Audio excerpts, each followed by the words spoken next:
Bueno, estamos con los 5 pasos de Schroeder y vamos a verlos uno a uno. A ver, el primero, estar posicionado a favor de la línea de menor resistencia. A mí esta es una expresión que me gusta mucho. Cuando hablamos de la línea de menor resistencia, en esencia lo que estamos hablando es de la tendencia. Es decir, estamos posicionados a favor de la tendencia, ya sea alcistas o bajistas. Lo que pasa es que cuando hablamos de línea, hay que entenderlo como que el precio, imaginemos que el precio actual es de $53 de un activo concreto, y cuando se habla de línea, se habla de la línea de oferta. Esta sería una línea de precio, la 54 sería otra línea, 55, 56, etcétera. Y por la demanda tenemos la línea de la demanda, la línea en este caso 52, 51, sería como los precios de oferta, si vamos subiendo, y los precios de demanda, si vamos bajando, ¿no? Se va bajando el precio. Entonces hay que entenderlo como línea. Y cuando Schroeder y Wyckoff plantean que hay que intentar operar a favor de la línea de menor resistencia, que por cierto también lo decía Jesse Livermore en el relato de Livermore que comentamos en los primeros vídeos, hay que entenderlo como cuál es la línea o las líneas que presionan menos y que están ejerciendo menos resistencia o oposición al movimiento.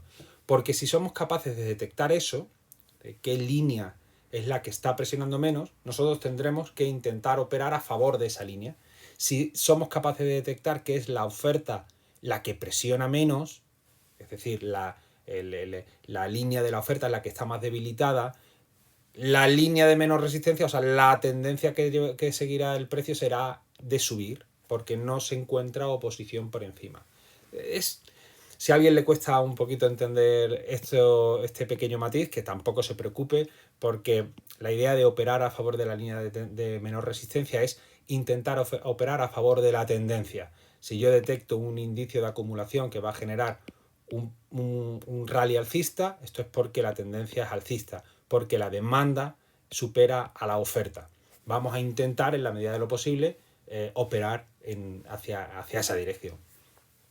Bien, pues aquí Wyckoff plantea que en función de la dirección del mercado podemos hablar de tendencias alcistas o línea de menor resistencia a favor de la demanda, tendencias bajistas o neutrales, es decir, zonas un poco de equilibrio, de causa de grado mayor, que todavía hay un equilibrio entre oferta y la demanda y no se ha definido esa tendencia.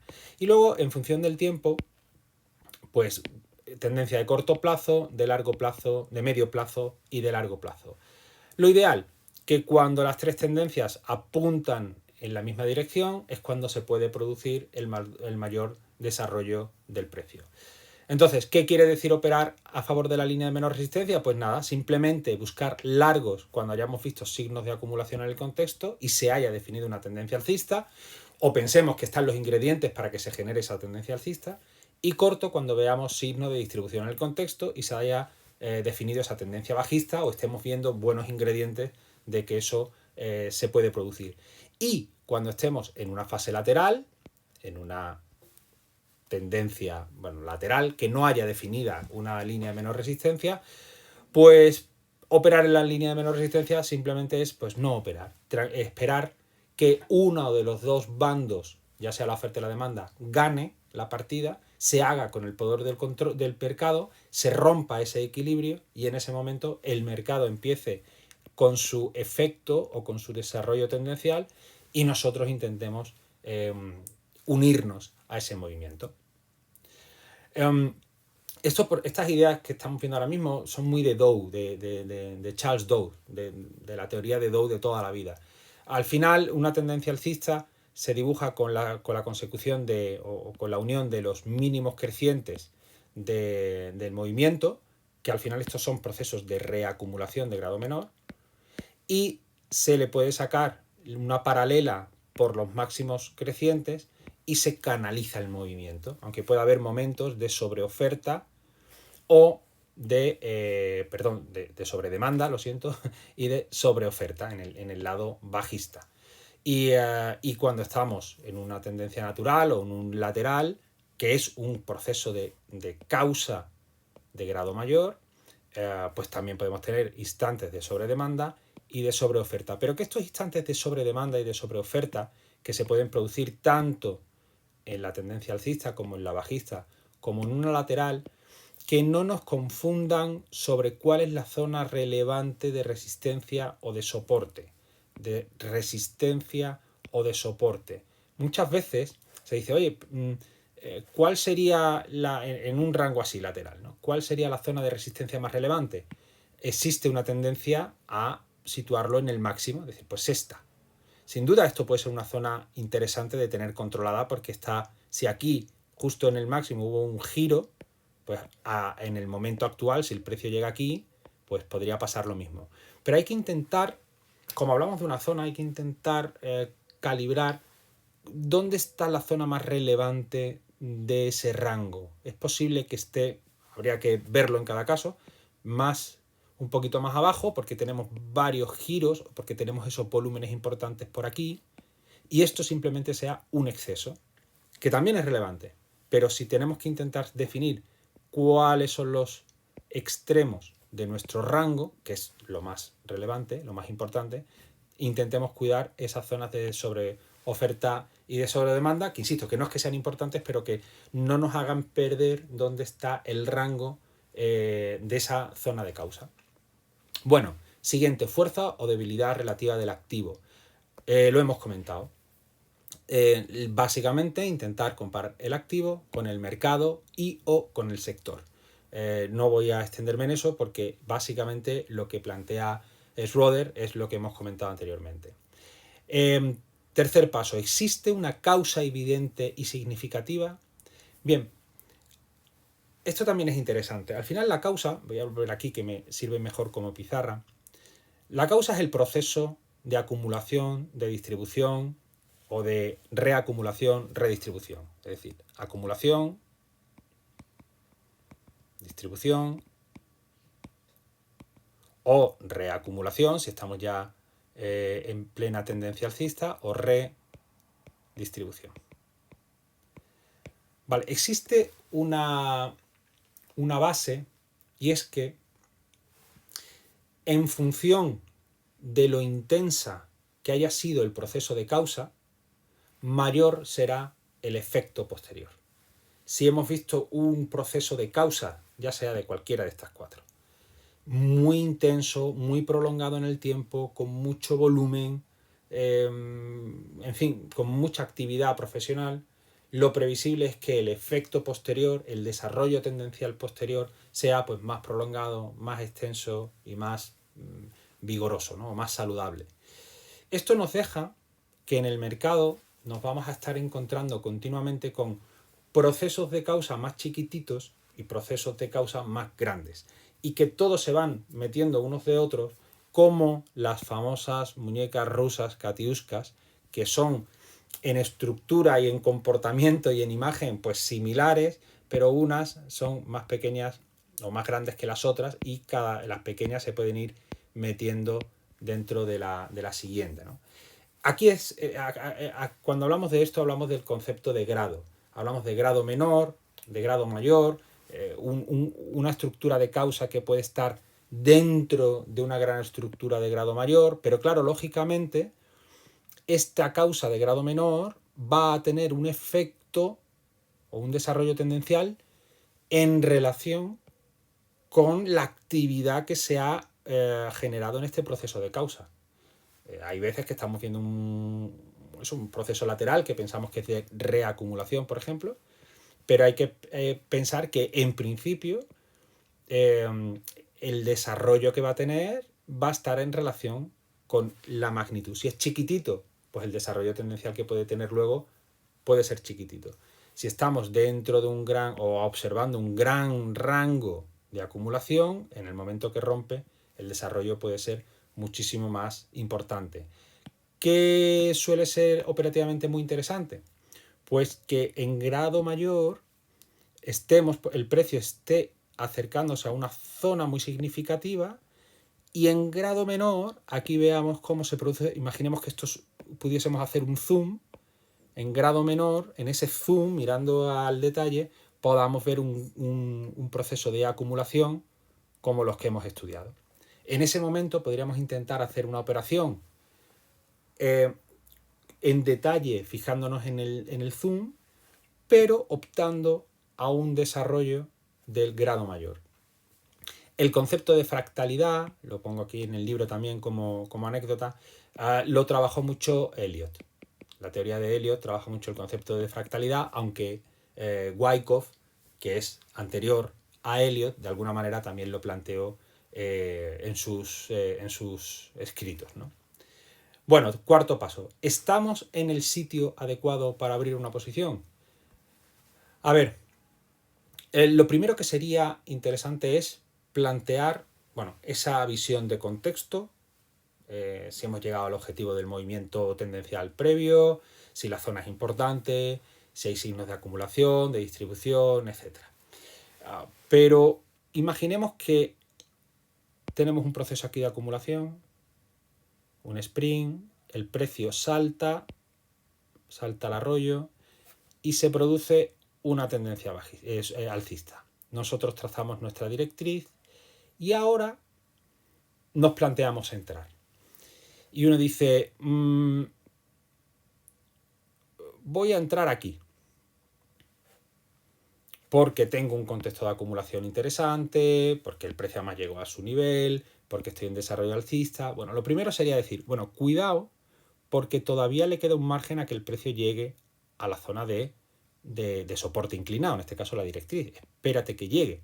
Es muy habitual que el precio llegue a tocar estas zonas. Entonces, dentro del contexto donde queremos entrar, miremos que estemos en el sitio adecuado, que no estemos precipitándonos mucho. Otro ejemplo.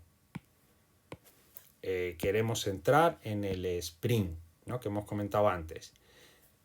Es buena idea en principio, pero nos queremos adelantar y queremos entrar desde ya porque hemos visto un aumento de volumen y pensamos que esto se va a girar y que va a recuperar la zona de la parada y el precio va a empezar a subir. Bueno, la idea es buena, pero cuidado que todavía no estás en el sitio adecuado. Espérate que el precio recupere la zona y luego ya veremos. O el ejemplo que vimos antes, igual recupera con demasiado vigor y la entrada que inicialmente era interesante y estabas en una situación interesante, pero ya te obligas a entrar muy arriba. Por tanto, cuidado. Y luego además, ¿dónde estamos? En este cuadro lo que intento es expresar es si el potencial de recorrido que pueden tener las diferentes posiciones primarias y el potencial de riesgo, aunque ahora lo comentamos antes, vamos a volver a matizarlo. A ver, el volumen de parada. ¿Es una posición primaria? Bueno, en principio dijimos que no, pero alguien podría decir, oh, es una posición primaria en el sentido de que es un evento muy significativo, muy importante. Bueno, lo dejamos ahí como debate. Lo importante es que se reconozca qué es y qué expresa y los riesgos implícitos que tiene el querer operar en el volumen de parada. ¿Recomendado para operar? Bueno, yo en principio digo que no, porque lo que quiero es transmitir una imagen muy tranquila de la inversión y del trading y que, bueno, y que vayamos a situaciones más tranquilas. Ahora, si a alguien en el volumen de parada se le ocurre alguna idea creativa para intentar sacarle partido, fenomenal. Pero bueno, ¿cuál sería el potencial? En principio, si acertamos y vemos una parada en una caída, entramos y el precio luego efectivamente era el principio de un proceso de acumulación, el precio empieza a subir, el potencial de recorrido es máximo. Estaríamos entrando en el principio. Estaríamos entrando con los primeros profesionales que están acumulando. Ahora, ¿cuál sería el riesgo? ¿El riesgo entendido como entrar de manera muy prematura? Pues yo creo que elevado. Ya digo, porque no es el primer indicio que tenemos de acumulación.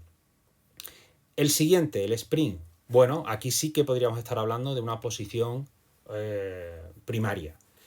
¿Recomendado para operar? Bueno, depende. Es verdad que cuando se está recuperando, cuidado porque hay veces que engaña. Yo creo, y ya así además lo planteaba Wyckoff, que el test a ese sprint o a ese uptrust, lo mismo sería en el lado bajista, suele ser una situación un poquito más conservadora, porque tienes la información del sprint, de la parada, y además tienes la posibilidad, vuelvo a hacer este pequeño esquema, tienes la posibilidad de ver ese test si lo hace o bien con poco volumen y velas de rango estrecho, o bien con mucho volumen y también velas de rango estrecho que te indiquen que la demanda está insistiendo en acumular en esos niveles de precio.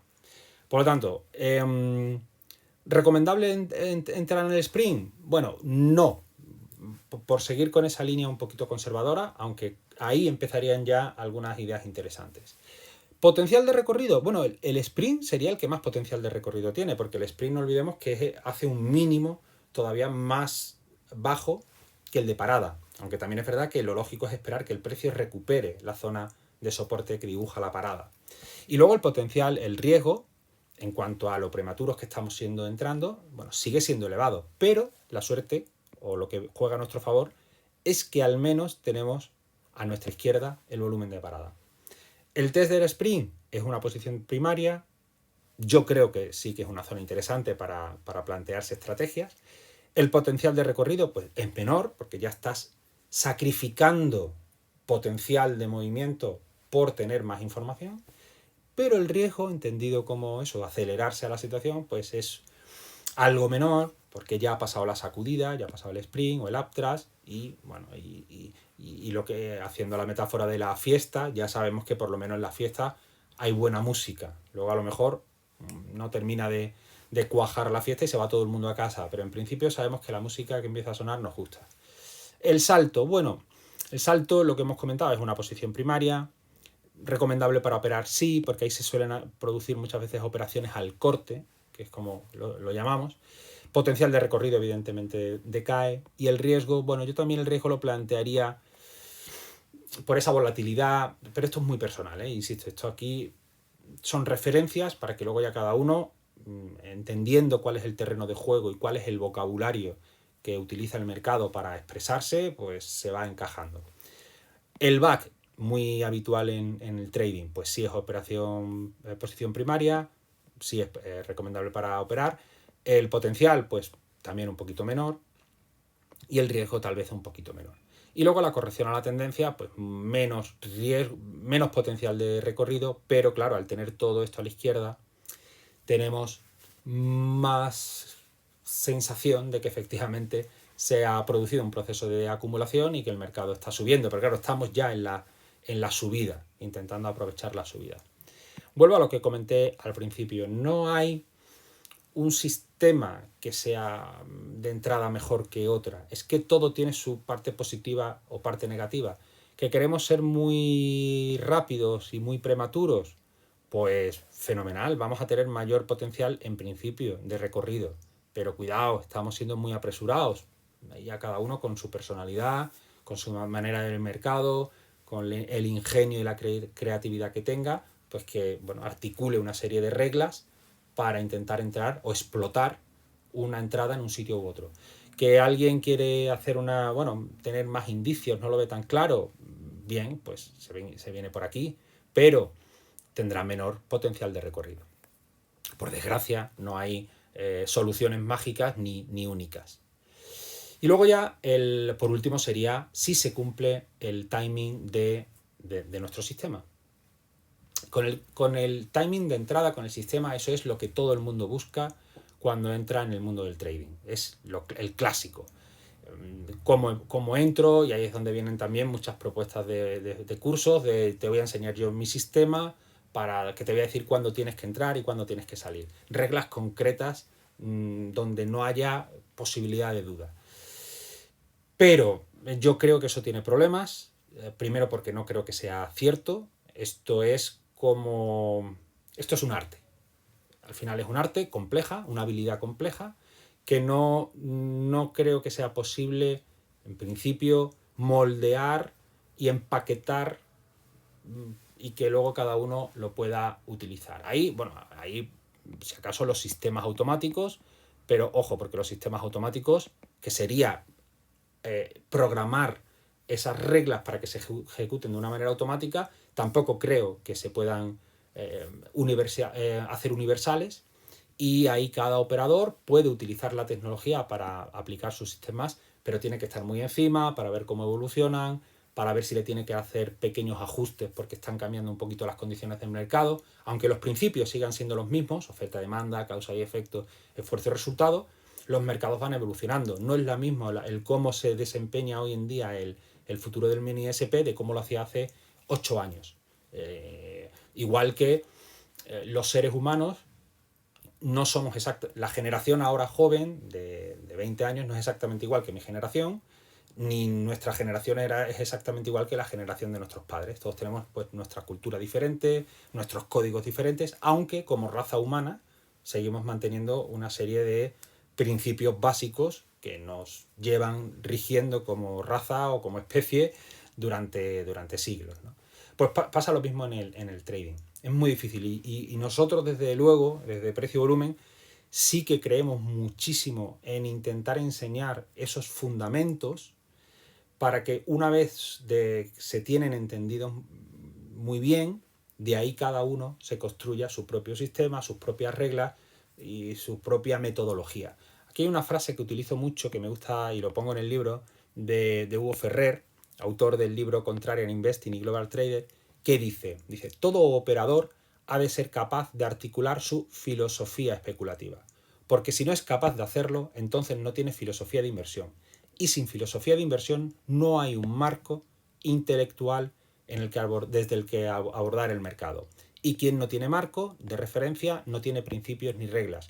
Y finalmente quien no tiene reglas es llevado allá donde le lleve el designio de las masas. Wyckoff, al fin y al cabo, lo que intenta es plantear un marco de lectura, un marco de referencia, una filosofía, si se quiere llamar así, que nos haga descifrar o interpretar ese lenguaje que tiene el mercado de expresarse en términos de oferta y la demanda.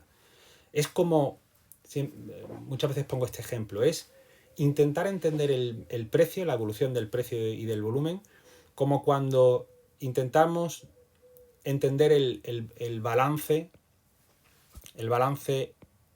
y la cuenta de pérdidas y ganancias de una empresa.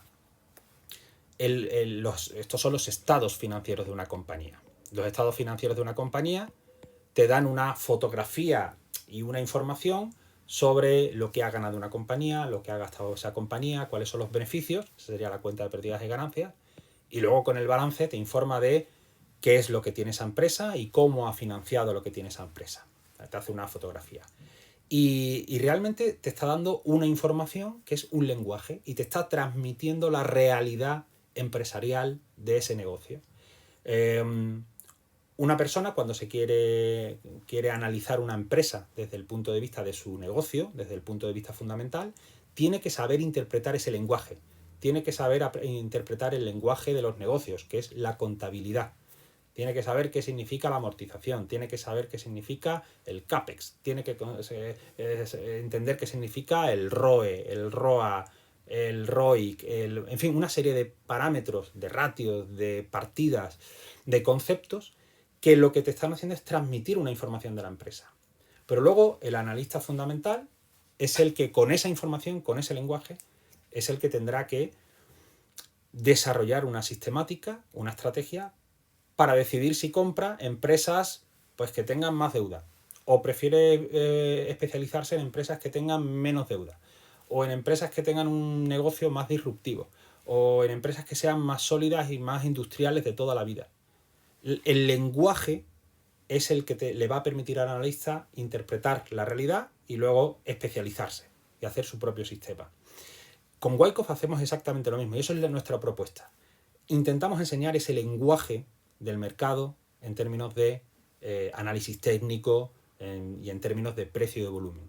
Y luego sobre ese lenguaje, cada persona tendrá que articular su estrategia o cómo se quiere especializar o cómo quiere intentar explotar ese conocimiento. Llevado a otro ejemplo, si estamos hablando de vocabulario y de lenguaje, esto es como si a una persona le enseñamos a leer, a escribir, pero luego cada persona será la que tenga que utilizar ese conocimiento del lenguaje para pues escribir sus propios relatos, sus propios poemas o sus propias novelas. Pues lo mismo, de alguna manera, pasa en el trading. Aquí, evidentemente, la mala noticia es que Wyckoff no ofrece un sistema concreto. Ofrece todo el marco intelectual, toda la comprensión del mercado, pero a mí, desde luego, personalmente me parece muchísimo más útil. Muchísimo más. Porque sobre esta base es donde luego vamos a poder desarrollar un sistema en el que realmente confiemos. Es más, si entendemos muy bien la base, cuando vemos o nos enseñan cómo aplica un sistema otra persona, otro operador, vamos a saber perfectamente encajarlo dentro de todo ese conocimiento. Y vamos a interpretar si es un sistema más agresivo, menos agresivo, si se puede adaptar mejor a nosotros, peor, etc. Vamos a aprovechar muchísimo más ese mercado. Y luego, si los mercados van evolucionando, seremos mucho más capaces de adaptarnos a esa evolución. Por lo tanto, por ir cerrando, no existe una combinación óptima para todos los operadores, por desgracia. Cada uno está obligado a definir su propio sistema de trading en función de sus propias características y preferencias personales. Wyckoff nos aporta un marco analítico en el que basar nuestras decisiones de inversión. Esta tarea de sistematización le corresponde a usted, no queda otra. Y tendrá que trabajar en muchas áreas, es decir, cuál es su capital, no es lo mismo el que tiene pues, $1.000 pues, para empezar a operar con una cuenta CFD que el que tiene 80.000. Las posibilidades de diversificación en estrategias, en sistemas, es mucho más amplio. Disponibilidad horaria. Aquel que trabaja en horario partido pues tendrá que intentar adaptarse. Pero estas ideas que se han aprendido aquí permiten que uno luego se adapte. La personalidad. Hay gente por naturaleza más agresiva, gente por naturaleza más tranquila. ¿Cuáles son nuestros objetivos? Si tenemos unos objetivos muy ambiciosos, pues tendremos que dedicarnos mucho más, o igual lo podemos hacer de una manera más complementaria. Y luego, dentro de la definición de objetivos, podemos adoptar soluciones tecnológicas, lo que hablamos de desarrollo de sistemas informáticos, o hacerlo de una manera más discrecional. Todo tiene sus pros y sus contras. Si lo hacemos de una manera más discrecional, estaremos dejando más margen a la decisión personal nuestra, discrecional, de darle al botón en el momento que creemos adecuado. Lo que pasa es que ahí vamos a dejar más margen a que las emociones nos jueguen una mala pasada. Pero también vamos a dar campo a que nuestra intuición basada en el conocimiento y en la experiencia, pueda sortear situaciones que a lo mejor una máquina o un algoritmo que hemos programado no lo sepa interpretar de una manera tan eficiente como nosotros, ¿no? Ahí hay un mundo y desde luego animo también a que la gente investigue porque se pueden hacer cosas interesantes. Y aún así, vamos, y así lo hago en el libro, vamos en este taller, a plantear algunas pautas que pueden ayudar a desarrollar estrategias. Por supuesto, en los cursos que damos nosotros, en el aula, siempre compartimos cuáles son nuestras estrategias, nuestras entradas favoritas. ¿Por qué? ¿Y por qué? Y las razonamos. Oye, pues mira, yo sigo esto porque considero que tiene estos beneficios, pero ojo, tiene también estos problemas, pero yo después de todo este tiempo, con este tipo de sistema, yo me siento bien, me siento cómodo. Ahora, quiero que tú entiendas que no tiene por qué ser la manera en la que tú tengas de operar, no tiene por qué ser tu sistema. Quiero que conozcas también los problemas que tiene, las ventajas, y luego que tú más o menos lo ponderes y lo pruebes y lo trabajes. Y a medida que vayas aprendiendo, tú ya pues decidas si te acoges más a esa idea, te acoges menos, si la cambias por completo, si la mezclas con otras ideas. Es decir, un proceso de prueba y error que con todo lo que nosotros te hemos podido transmitir te puede ayudar a situarte mejor en el terreno. Bueno, estrategia centrada, pero eso lo vamos a ver ya en el siguiente vídeo.